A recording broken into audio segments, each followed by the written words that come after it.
Let's talk about the COVID inquiry. An absolute whitewash and waste of space most of the time. I think we can safely say failure to call key witnesses, to look at the key issues, and just thinking we should have locked down sooner is the answer to the COVID inquiry. However, they're getting some interesting stuff right now.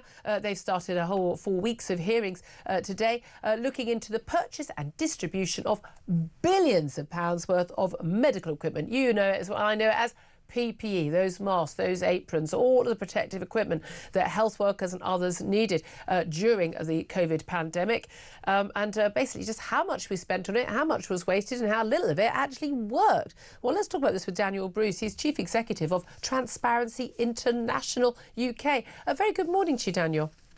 Good morning, Julia. Thank you for joining us. I mean, there's already a bit of an outcry over the fact that they're not actually calling to give evidence any of the people who supplied a lot of this overpriced, unusable PPE. What did you make of that decision, first of all?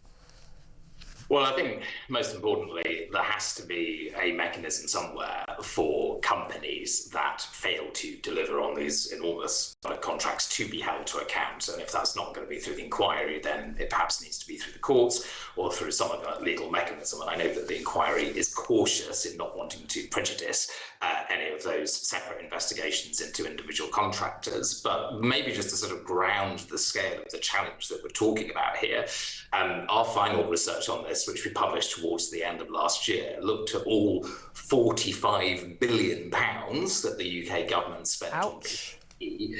And hold on a minute. Wasn't that on PPE, the test and trace, hospital supplies and the vaccine rollout? I think that's 48 billion altogether. So the rest of it cost 3 billion. Most of it is PPE. Right. Okay. Wow.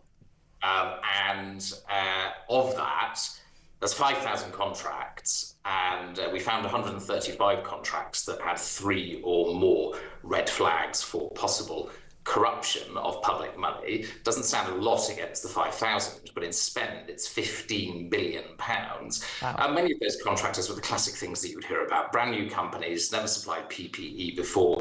They were politically connected. They were referred through the highly controversial VIP lane. And there's got to be accountability through the inquiry. Yeah.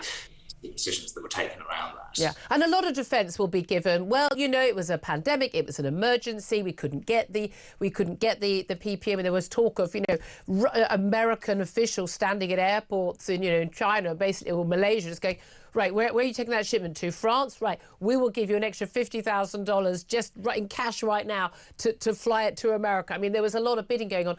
But we're not talking about deals that were just signed in the early weeks when everyone was in a blind panic. We're talking about stuff that was still being signed months and months later, and huge sums of money being given, as you say, to companies that had never produced any PPE or sourced any PPE ever in their lives. And an awful lot of the PPE they did buy wasn't even, usable.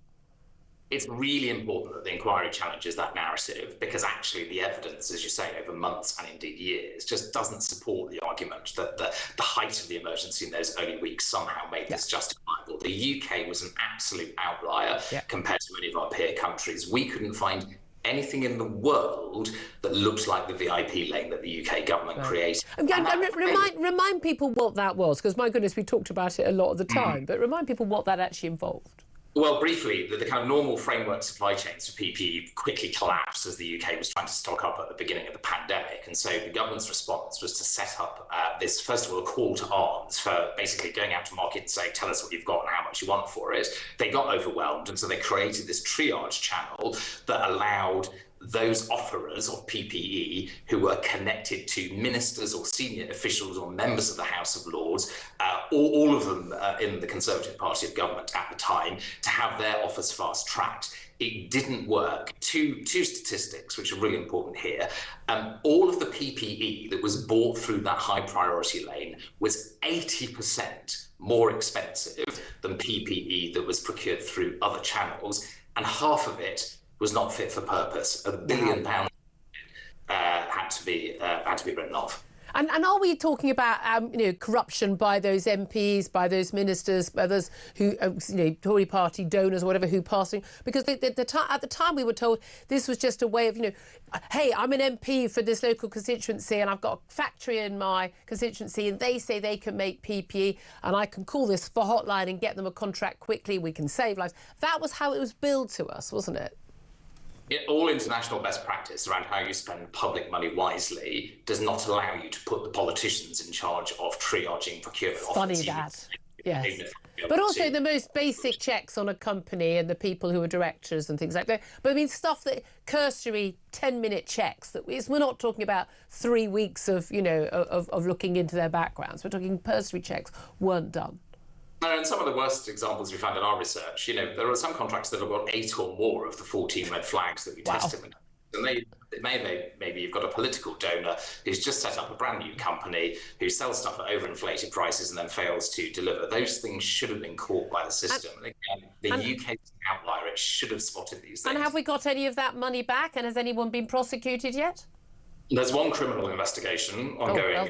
Well done. So I can't talk about that. There's various litigation behind the scenes that the Department of Health, through its lawyers, are trying to claw money back. It's a long-winded process, and I think it's in the public interest to try and conclude some of that as early as possible. Because another challenge here is that whilst that's going on, a lot of the unusable PPE is still sitting in warehouses and container units, and the public purse is paying for the storage of it. Brilliant. We're paying for stuff that was no use, we overpaid for, that we can't use ever.